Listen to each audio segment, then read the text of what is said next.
Hello everyone, welcome to the lecture series of Computer Organization and Advanced Microprocessors. This is our lecture number 30. These days we are learning memory management and organization, and today in this lecture we will learn in detail that how cache memory works and its different working methods. So let's start.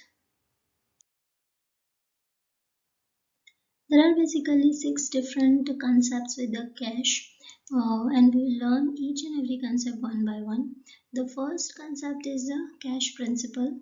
Then the second is a cache hit and cache miss. Then the third concept is cache replacement. Then we have the cache write. Then cache coherence, and the last is a mapping. So we'll discuss all these concepts in detail in this lecture. So let's start with the cache principle. So very first, what is cache principle? So cache principle is also known as the principle of locality. Principle of locality. It is also known as a cache principle or a principle of locality. What does it mean? See, normally what happens that we know that first if it is asked to you that why does caching work, right? So the answer would be caching works via the principle of locality of reference. So what is the meaning of that? So locality of reference refers to the tendency of a processor to access the same memory locations as it runs an application, because these memory accesses are predictable and they can be exploited via the caching. So normally any program tends to use data and instructions with addresses near or equal to those they have used recently, because we know that basically cache is a buffer between the processor and the RAM. So cache contains the data which are frequently used, right? So that's why we call it a principle of locality. This is the cache principle.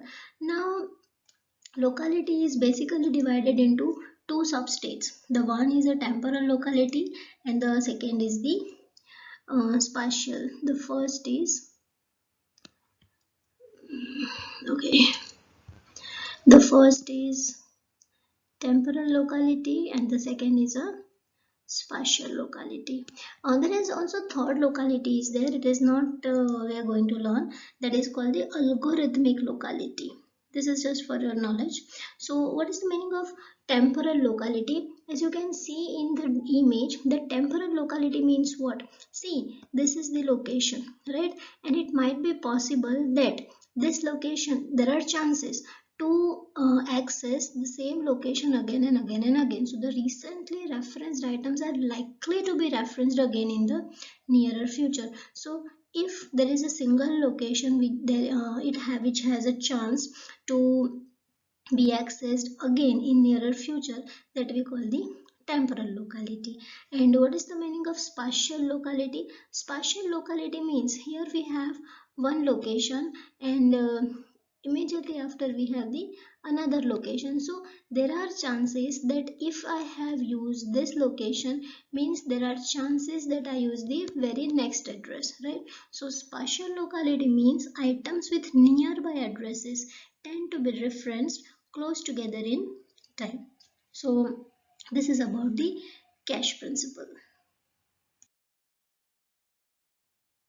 The next is a cache hit and cache miss. So what is the meaning of cache hit and cache miss? See, normally what happens, see, this is the CPU, right? Let's say that CPU is looking for some particular data, and we know that cache is near to the CPU. So first CPU will ask to the cache, or we can say that first CPU will search the data into the cache. If CPU gets the data which is it looking for, if it gets the data in the cache, that concept, that is called the cache hit. So in a very first attempt, if CPU finds the data in a cache, we call it a cache hit. But it might be possible that the data is not there in the cache. In that case, CPU has to go to the RAM, right? Because it was not in the cache. So this concept is known as the cache miss, and this is search in the main memory, right?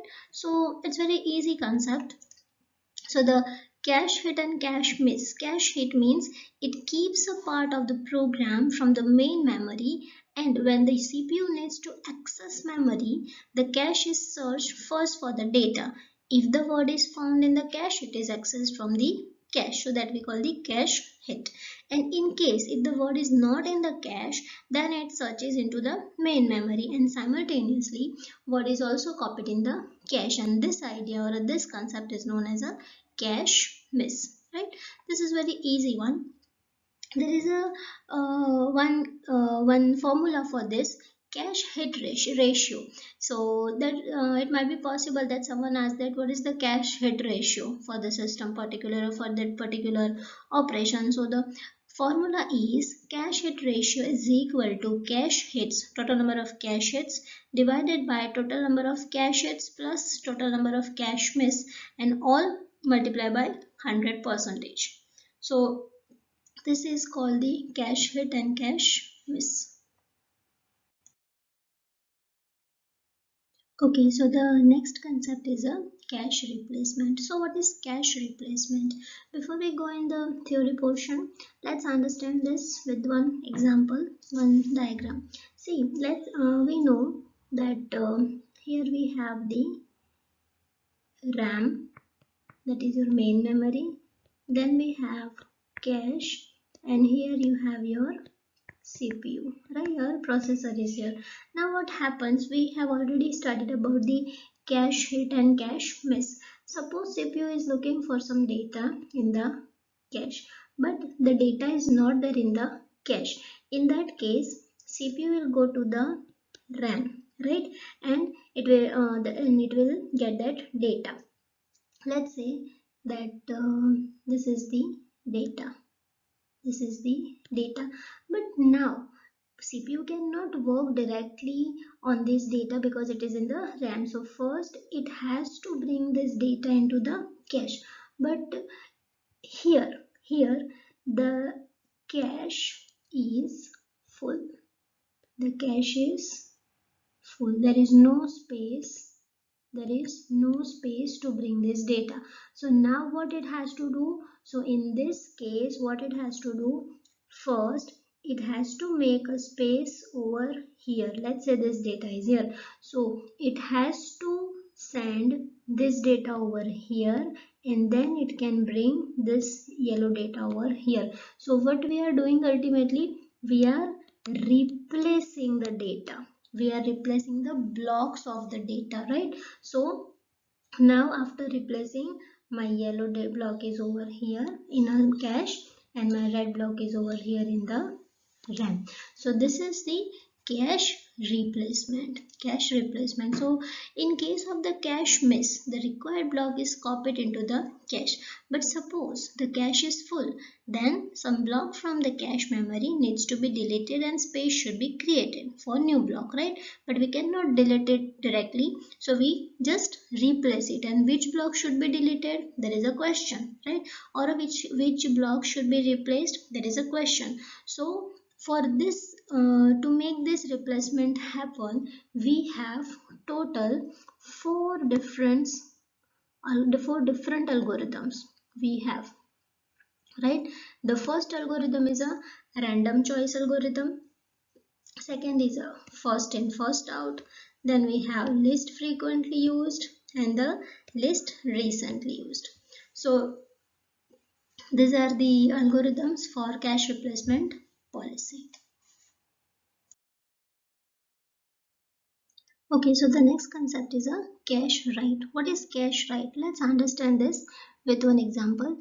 We have already discussed about the cache replacement, right? So let's take one example over here. Let's say that in main memory we have, let's say, x is equal to 5 and y is equal to 3. So these two datas are over here, and I want to store the result.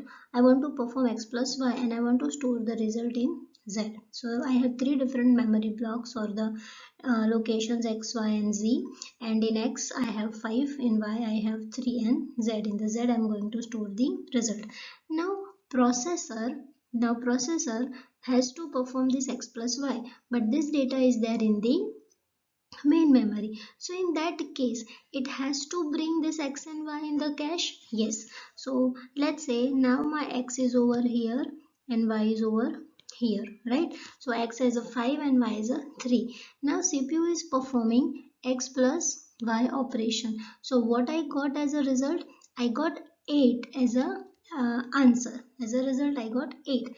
Now the question is, because I want to store this 8 into the z, so it means this 8 should be this z should be updated with the 8, right? But there might be possible that z is already there in the cache. It might be possible that because of some operation z is already there in the cache. So in that case z will be updated over here and also in the main memory, right? So this is the concept. So when the replacement happens, so the question is, what happens when processor writes to the cache? This is the first question, right? It comes in our mind. Then should main memory be updated as well?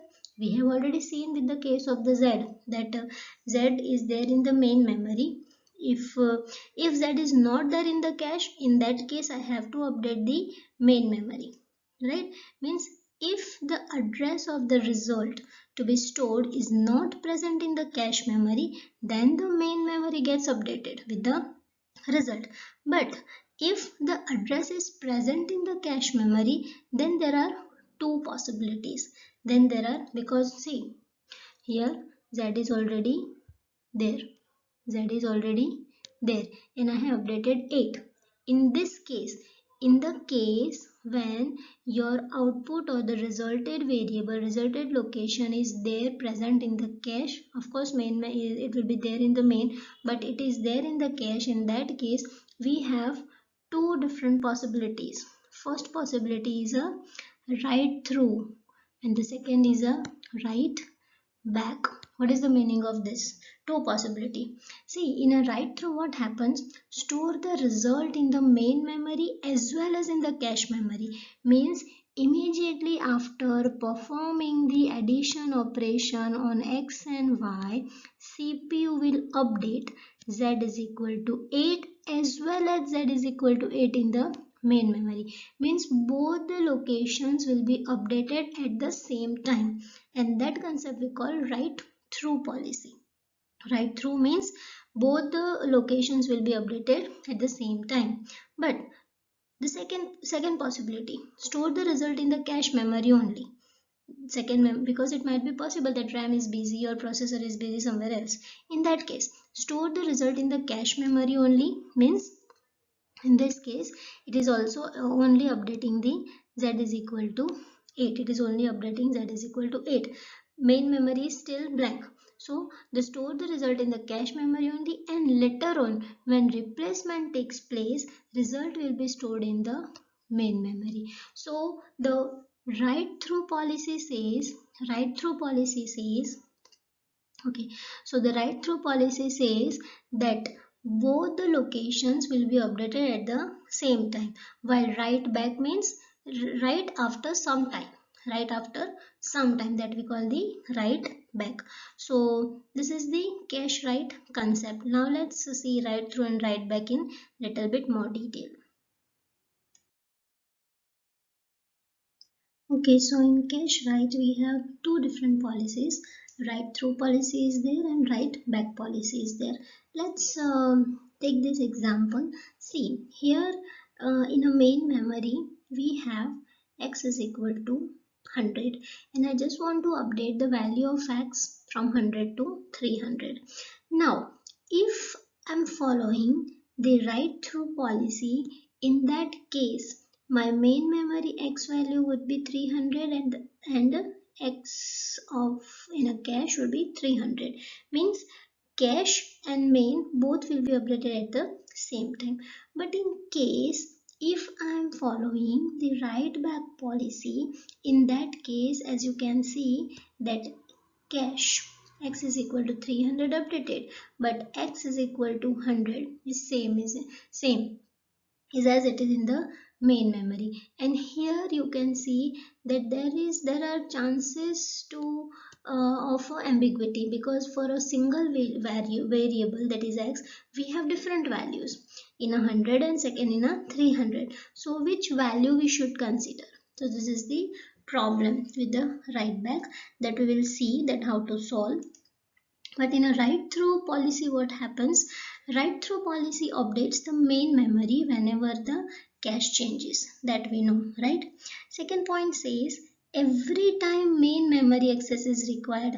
Of course, because processor is writing or updating main memory at the same time, means every time it has to go to the main memory for the access. And because of this, it can cause the delay in the program execution, because main memory access takes a long time, because main memory is little far away from the CPU than the cache, right?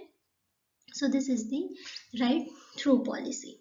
In a write back, we know what is write back policy. So in a main memory gets updated only when the corresponding word is to be deleted from the cache memory. Of course, right? Because write back, what is the meaning of write back? In a write back, we are not going to update the main memory at the same time. First, it will remain in the cache. When that particular block will be replaced, then we can update the main memory. So the only cache memory is updated during the write operation, and the word updated in the cache memory is marked as a flag, right? Because it should know. Remember this thing. This flag is to indicate that the corresponding word in the main memory is invalid, right? We have already seen in this, we have already seen in this example that in a X value in main memory X is equal to 100, while in cache X is equal to 300, and we have already updated the 100 by the 300, means the main memory value, that is 100, is invalid, and so in a cache we will put the flag, right? So main memory is invalid, and also later when the word will be deleted, the changes should be made in the main memory, and of course this policy saves the time, right? So this is about the write through and the write back policies. Okay, so after the write cache, now we have cache coherence. What is cache coherence? Let's understand. See, here we have a system with multiple processors. It might be possible that one system has multiple processors, right? So here we have multiple processors system, and each processor has their own cache, right? And here we have a one main memory. Now what happens when you give the command, when you give the request, or when processor gets the request to update the data? In our case, X is equal to 1. I want to update X is equal to 1, right? Wall value of X I want to update. So the copy of this X will be dumped into all the caches, right? And whichever the processor will be free, it will perform the operation. So this processor has performed the operation. So now the value of X is 0. Yes, using the write back policy, this processor will write back the value to the main. But in that case, the major problem is here. Here we have X is equal to 1, and after write back, here we will get the X is equal to 0, right? After the write back, we will get the X is equal to 0. Now this is the problem. So what we need to do, we need